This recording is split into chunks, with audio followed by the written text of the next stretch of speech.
MzeroA Online Ground School, Jason here with Matthew. It's day 2 of the 31-day Safer Pilot Challenge.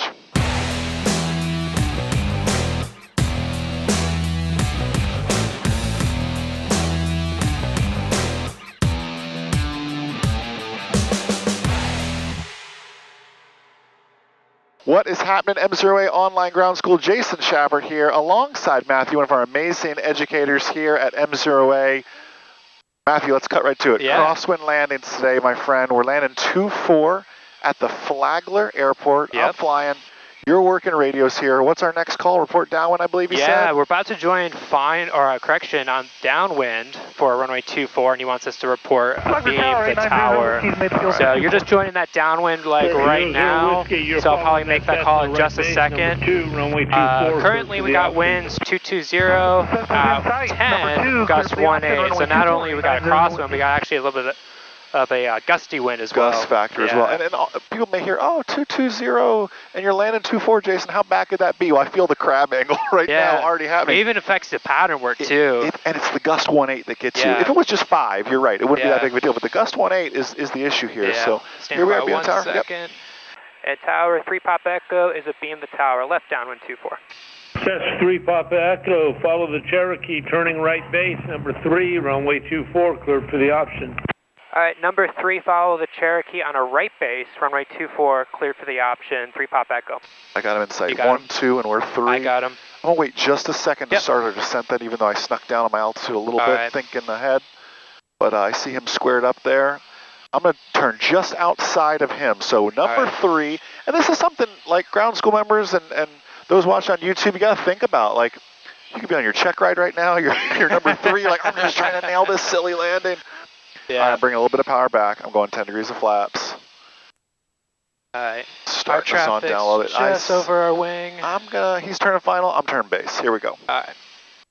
All right, so let's talk crosswind landings. Obviously, one thing I like to do, and if you wouldn't mind helping me out with it, Matthew, is bugging the wind. So would you bug 220 for me? Absolutely. That way when I'm on final and you can't see a windsock just yet, I like to really kind of visualize where is that wind truly coming from. All right, that's just us leaving our altitude. No big deal there. Watch me on that Cherokee, please. I'm going next notch of flaps here, managing our speed. I might have misjudged how fast we are a little bit. I'm going to try to slow us up here. Off, ground point 75. Have a good day. And let's kind of watch this here. Thank you. All right. 6-3 go. I'm going to slowly turn final. I might turn just a hair past final just to extend a little bit. I'm watching our speed. I'm just trying to keep us nice and slow, keeping that nose coming down. Got that tailwind right now. Yeah, we sure pushing do. you a little north of the runway. Well, and that's the important thing to think about. What is this going to do on my base turn? Yeah. Right? Is it going to push me through, or what's it going to actually do? Big old bird there. Yeah. All right, we're better on that Cherokee now. Right. So now I teach, and Matthew, maybe correct me if I'm wrong, if you taught something different. Okay. I like the crab method right now, and then I'll side slip it the last little bit there in ground effect. I do the same exact thing. Something I like to do is, as I get on final, I always like to think left, right. So I'm always like, when I get down low and things start happening fast, my hands go left, my rudder goes right. Yes. And just making that mental note as you make your approach before things get busy really helps you get that crosswind correction right in there. Spot on. You're spot on. So I'm still crabbing. Watch my power. I'm a little slower than I'd like to be, so I'm keeping that nose coming down in full flaps. Fire flight, proceed as requested. Departure at your own risk.